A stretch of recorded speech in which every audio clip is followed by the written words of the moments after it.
Hey, good evening. This is the 5 a.m. Mester Scrum Show. How you doing? It's Greg Mester, Scrum Master and Agile Coach, and I just wish you all good evening. It is 11:22 on Sunday, so it's late night. I had a long day. This is our 427th episode, and I am Greg Mester, Scrum Master and Agile Coach, here on the 5 a.m. Mester Scrum Show, and we talk about Agile Scrum in a practical and tactical way so you can bring value to your customer, get home to your family and friends, not work 60, 80 hours a week, and have a little fun, right? So why am I in so late? Because I was up too late yesterday and had to get up early and drive across a bunch of states to go pick up a steam engine for the Railroad Museum. So I had the Railroad Museum go. So the Railroad Museum, Philadelphia Railroad Steam Works Museum. It's a working museum that we're trying to build. So we wanted to get a working steam engine today. Saved a lot of money. Been shopping around, found a great deal, and went and got it, right? Had to drive a long way to get it, though. It's not a train. I had to tell everybody. It's a steam engine, but it's not a steam engine train just yet. We're working on that. So what do I want to talk about today? Two things. I saw a post on LinkedIn and I shared it about project managers and being responsible for project success, right? So my thought is, okay, driving team success or driving the team. Who does that? Why do you do that? Do you do it? And then the other one is expectations, right? What are your expectations? And I'm going to relate that some of the discussions getting on the same page on the train museum. So I'll talk about that from an agile perspective, an iterative, an MVP point of view, and where we're heading in the future for that. So first off, I'm going to talk about driving expectations or driving success. I see so many project managers, and I never manage my projects this way, think they're responsible for the project's success. I would like to offer the comment that project managers are really responsible for providing the environment for a project's success and seeing what they can do.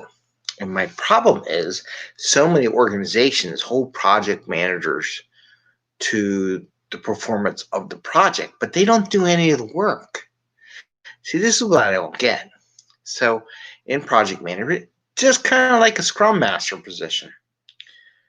They are influencers. They lead without owning any of the people, or not owning the people, but managing the people or in control of the people. They influence, they try to get things. So what is a project manager really supposed to do? They're supposed to make sure that the teams or the groups that have everything they need to be a success in the project, just much like a Scrum Master. Where my problem is, people transfer this idea, if my team fails, it's my fault as a Scrum Master, or they're a project manager and they try to tell everybody what to do. That never works and it never leads to success, and it basically gets all the team pissed off of you. And all my years of experience of doing stuff, I've never told people how to do their job, nor felt responsible if a project was a success or failure. My projects were a success or failure because I create an environment for them to be successful, which is different than being responsible for their successful failure. And I will say I've had some projects that have failed too. I mean, that stuff happens, and sometimes it's totally out of your control, and people go take it down a path. But you have to have that mentality that it's not your responsibility, right? So many people get all stressed out that it's their responsibility for the team to perform, and they need to drive the team to success, that they need to drive that team. But that's the wrong way. So I just wanted to share that with you. I did share the link. I asked the question out there. People get back to me and comment, what do you think? Do you think the Scrum Master is responsible for team success? But I used the word driving, and I used the word driving for a particular reason. I said drive because so many people think they can, as a Scrum Master, they are driving the team, right? And they get that mentality. That's their expectations. When managers have Scrum Masters, they think that's the expectations of Scrum Masters. It's not what a Scrum Master is supposed to do. And I think people miss that. Even Scrum Masters, Agile coaches, managers up down the chain. So I just wanted to share that with you. It's not their job to drive, the key word is drive, the team to success. The job of the Scrum Master is to make sure that they have everything they need to do their job, that they are communicating among each other to get the job. Because one of my things as a project manager, when everything failed, when people stopped communicating. Same with the team. It doesn't matter, right? So there's a lot of this stuff they don't teach you in this book. They don't teach you in the books. They don't teach you in PMP class. They don't teach you in Scrum. Your job is there to make sure they got everything they need to be successful. That's the job, right? Blockers are things that block them from having everything they need to be successful. When they do not communicate, they're blocking themselves from being successful. And those are the kind of things that Scrum Masters and project managers, to be honest with you, should be driving for every day, right? And when they work on those projects or with a team, depending on what world they're in. So I just wanted to share that with you because I saw that. But sometimes I think everybody misses the boat on that. There was another one. I saw something about spreadsheets. I went, oh, God, here we go. Spreadsheets. In this day and age, we use spreadsheets to manage Scrum teams. And I got a lot of teams that do that, I'll be honest with you. And I just roll my eyes. I go, okay, fine. If it makes you happy, one day I will get to them and I will convince them that that's not what they need to do. But that'll be one day. So that was the first topic I wanted to bring up. Scrum Masters, project managers, they're not responsible for the success of the team. The team is. Anyway, the people that they work with. Everybody's, but their job is to set the environment up. Okay, so environment and communication are the two things that Scrum Masters are responsible for doing or setting up or helping to develop, because it ain't going to happen overnight. Sorry, it doesn't happen overnight. Never does, never will. If it does, you're the luckiest sucker ever there was. Okay. Second item, expectations. So today I went out and got a steam engine that cranks. You put the boiler in, it puts the steam, and it cranks the shaft, and the shaft then drives the wheels of whatever you're doing. Could be a propeller, could be wheels of a car. It depends, right? And one of the things, a conversation between myself and my partner is when we build this museum, we want to build some stuff. We want stuff working. And there's good expectations because I had chatted with we were up in New York State and there was a little train thing out there. So I'm like, hey, look on the map. There's a thing. Let's go visit them. So one of the things we did, we talked to them. We were chatting. I see you have a steam engine on your brochure, but I don't see one. Where's your steam engine, right? And the guy's like, oh, you're going to bring up pain, aren't you? Like, what? Would I bring up pain? Never. So we got to hear about that, the expectations. So the long story short was they had a volunteer who worked for a railroad. I won't talk about what it was, who had volunteered a lot for the train and everything like that. And hi, Bubbles, how you doing? I'm doing the show. Okay.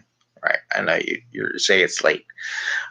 So anyway, the person volunteered to retrofit the steam engine by themselves. You know where that's going, right? So you got one person who's going to retrofit an antique steam engine back into working condition. As a project manager, what do you think the success possibility of that happening? I think 0. I could have told you that. But you know what? They had this expectation that they're going to do this. Well, it turned out they weren't retired yet, so they didn't quite have enough time. They had other things they liked to do more than the train stuff, I guess, or it took a higher priority. Therefore, the engine sat, and now it's like in another society's thing, and they're just going to like glue it back together so that it looks pretty, but it ain't going to work, right? So we had a long conversation. Those are personal expectation to deliver something so massive by one person. That's why you have a team. That's why we have Scrum teams. Teams better than just one person. I always teach my team, if you're just one person, you're the only person working on it, But I can get you to teach 10 people how to work it. How much better do you think we'll be? What's this other 10 people? Though you can argue, hey, no more than 9 people, otherwise you're not getting you got too many communications. Okay, fine. So anyway, so on the way back, we talk about what do we want to do? Let's be realistic on what we're going to deliver. Our first MVP is going to be a small train, a rail car.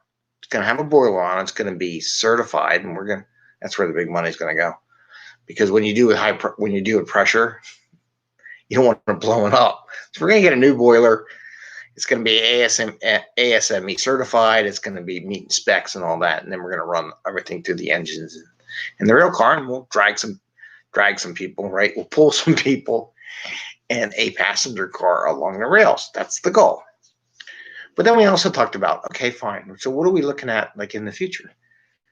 Because we're small, tracks are small. The tracks aren't like full up, blown up where you can go 70 miles an hour down the road.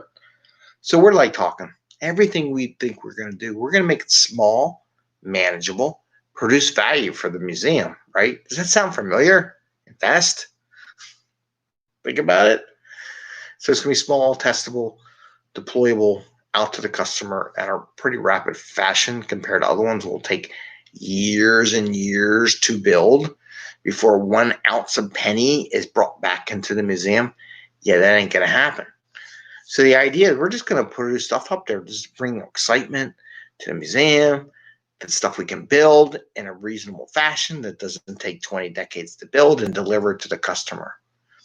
Those are expectations. We could say, oh, we're going to build ourselves a giant train that could take years to build until we get to that point, which we never get there. So our expectations, like the one gentleman who wanted to revamp an entire steam engine by themselves, which I feel bad for the guy. His heart was in it, but, really, seriously, come on, man. That's ridiculous.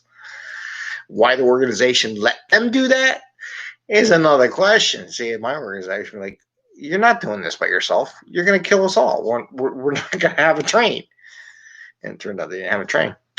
So those are the kind of questions you have. Those are the expectations. They have to be realistic. And what do you want to deliver? It would be great. Shoot, I would love to have the United States underneath the museum. But that ain't going to happen for like 10, 15 years if that ever would happen. So there's realistic expectations there. But anyway, those are the kind of things. You got to have realistic expectations. How you want to deliver stuff to the customer, how you want it working. So the 2 things we talked about. Hey, Haywood, what's up? Great information. Thumbs up. There you go. Tell your friends. Share the video when I put it up on LinkedIn. Cool.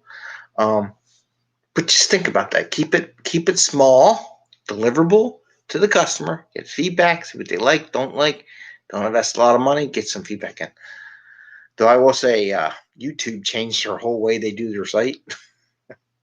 I come on one day, and the way you manage your YouTube pages are totally different than it was the day before. I mean, seriously, the whole front end, click a button to open something different. Yada, yada, yada. It's different. So there are companies that radically change things, but nothing too bad. Things are there. Just don't know necessarily it really makes my life any better. We'll find out. So keep things small. Don't take it on yourself for the team success. Don't stress yourselves out and have a little fun. One buddy Edwin, he got his team out there and had brunch with his team out in New Zealand, right? Can't do that here in the States, though. Wish we could. I'd do it in an instant. But we'll see. Anyway, I wish you all good luck. Have a good Sunday evening. Otherwise, it's Monday morning, probably Monday afternoon already on the other side of the planet. And ring that little bell. Ring the little train bell. I would ring the train bell, but it's kind of late. My daughter's sleeping. So, gotta be quiet. All right, y'all. Have a good night. Take care of yourselves. Have a little fun. Enjoy your Monday come Monday. And I'll see you tomorrow morning early. All right, take care.